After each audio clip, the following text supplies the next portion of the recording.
अस्सलाम वालेकुम dear student, I am Amreen Ibrar. हम लोगों ने CIE ओ लेवल्स का सिलेबस स्टार्ट किया हुआ है। टॉपिक हम जिस पर आज लेक्चर है वो है primes, HCF and LCM, chapter 1। बेटा इसमें हम लोग देखें कि इसके लिए जो कंसेप्ट है वो ये है, अगर 2 मल्टीप्लाइड बाय 2 हो तो वो इज़ इक्वल टू 2 की पार्ट 2 के इक्वल हो जाता है। यानी 2 टाइम्स मल्टीप्लाई हो रहा है तो हम 1 टाइम 2 लिख कर ऊपर उसकी पावर 2 लिख देंगे। इसी तरह 2 multiplied by 2 multiplied by 2 3 times multiply हो रहा है तो हम 1 टाइम 2 लिख कर ऊपर उसकी पावर 3 लिख देंगे। इसी तरह अगर 2 4 टाइम्स मल्टीप्लाई हो रहा है तो हम 2 1 सिंगल टाइम लिख कर ऊपर उसकी पावर 4 लिख देंगे। 2 के अलावा कोई भी नंबर हो सकता है। और 1 मल्टीप्लाइड बाय 1 की पावर स्क्वायर की इक्वल टू 1 होता है। ठीक है, इसलिए 1 की कोई भी पावर हो 1 के इक्वल होती है। ये हम 2 से स्टार्ट करते हैं, 2 3 4 5 6। अब बेटा इसमें आपके क्वेश्चन नंबर 2 में आपको बताया गया है,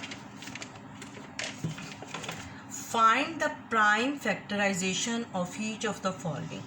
प्राइम फैक्टराइजेशन का मतलब है कि आपने प्राइम नंबर से डिवाइड करना है और leave your answer in index notation. अब इंडेक्स नोटेशन क्या चीज़ है? इसी तरह जो भी 2-3 नंबर्स एक जैसे 2 नंबर या 3 नंबर्स मल्टीप्लाई हो रहे हों उनको पावर्स में लिखने को इंडेक्स नोटेशन कहते हैं। अब ए पार्ट हमारे पास है 72 की प्राइम फैक्टराइजेशन ली। 2 3 ज़ा 6, 2 6 ज़ा 12, 2 1 ज़ा 2, 2 8 ज़ा 16, 2 9 ज़ा 18।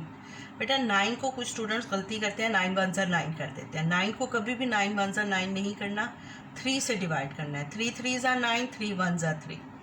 तो 72 की प्राइम फैक्टराइजेशन क्या होगी? 2 multiplied by 2 multiplied by 2 multiplied by 3 multiplied by 3। अब 2 कितने times, how many times 2 multiplied with each other? 3 times. तो we write 2 power 3 and number 3 is multiplied 2 times with each other, तो वी राइट 3 पावर 2। इसको हम कहते हैं index notation. अगर कुछ बच्चे यहाँ तक करके छोड़ देते हैं लेकिन वो आंसर वैलिड नहीं होगा जब तक आप इंडेक्स नोटेशन में नहीं लिखेंगे। उसके बाद इसी के बी पार्ट को देखें, 1/87। 1/87 बेटा 11 से डिवाइड होता है। 11 1 ज़ा 11, 7 इधर कैरी चला गया, 7 7 ज़ा 70, 11 7 ज़ा 77। देखें 187 को हम 11 से डिवाइड करें, 11 1 ज़ा 11 और ये 7 7, 11 7 ज़ा 77। तो हमने 11 इधर लिखा, 77 17 इधर लिखा, 17 1 ज़ा 17। अब बेटा ये 2 नंबर हैं और दोनों की रेपिटेशन नहीं है तो इसलिए यही आंसर इंडेक्स नोटेशन का होगा।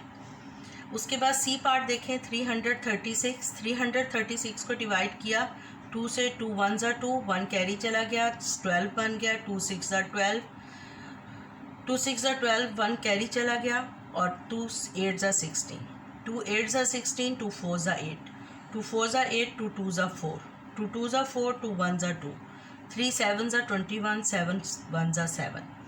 336 को हमने लिखा 2 multiplied by 2 multiplied by 2 multiplied by 2, 4 times 2 multiply हो रहा है, 1 2 3 4। तो यहाँ लिखा मल्टीप्लाइड बाय 3 मल्टीप्लाइड बाय 7। अब 2 4 टाइम्स मल्टीप्लाई हो रहा है, हमने उसको 4 टाइम्स की बजाय हमने लिख दिया 2 power 4 multiplied by 3 multiplied bye 7। इसको हम कहते हैं इंडेक्स नोटेशन। तो ये हमारा आंसर हो गया। उसके बाद बेटा आ जाए क्वेश्चन नंबर 60, डी पार्ट है हमारा 630। 630 की बेटा हमने प्राइम फैक्टराइजेशन ली, 2 3 ज़ा 6, 2 1 ज़ा 2, 2 5 ज़ा 10। अब बेटा ये वाला इम्पॉर्टेंट स्टेप है, यहाँ पर बच्चे मिस्टेक कर जाते हैं। बच्चे 3 1 ज़ा 3 और 3 5 ज़ा 15 लिख देते हैं, 15 लिख देते, जबकि ये 3 और 3 1 5 को जब आप 3 से डिवाइड करते हैं तो 3 1 ज़ा 3, 1 नीचे उतरा, 1 इज़ लेस देन 3 तो हम यहाँ 0 लगाएंगे और फिर 5, 3 5 ज़ा 15, 3 5 ज़ा 15। तो ये हमारे पास 105 आंसर आया। इसलिए हमने 105 इस स्टेप को बहुत एहतियात से करते हैं कि जब 1 डिवाइड हो जाए और दरमियान में। इसी तरह 2 16 होता है, यहाँ पर भी बच्चे गलती करते हैं। उसके बाद आप ये देखें कि 3 को 3 1 ज़ा 3, 0 3 5 ज़ा 15, 3 3 ज़ा 9, 3 1 कैरी हो गया, 3 5 ज़ा 15, 5 7 ज़ा 31, 5 7 ज़ा 35 एंड 7 1 ज़ा 7। तो 630 को हमने लिखा 2 multiplied by 3 multiplied by 3 multiplied by 5 multiplied by 7। देखिए 1 टाइम 2, 2 टाइम्स 3, 5 7। फिर चेक भी कर लें कि हमने ठीक लिखा है। 2 एज इट इज़ आ जाएगा, 3 2 टाइम्स मल्टीप्लाई हो रहा है तो 3 की पावर 2 बन जाएगा, multiplied by 5 and multiplied by 7। ठीक है, उम्मीद है बेटा आप लोगों को मेरी बात समझ आ रही होगी और आपको ये पूरे लेक्चर समझ आ रहे होंगे। आप मेरा चैनल सब्सक्राइब कर दें और बेल आइकन भी दबा दें ताकि जो भी मैं लेक्चर अपलोड करूँ वो आप तक फ़ौरन आपको उसकी नोटिफिकेशन मिल जाए।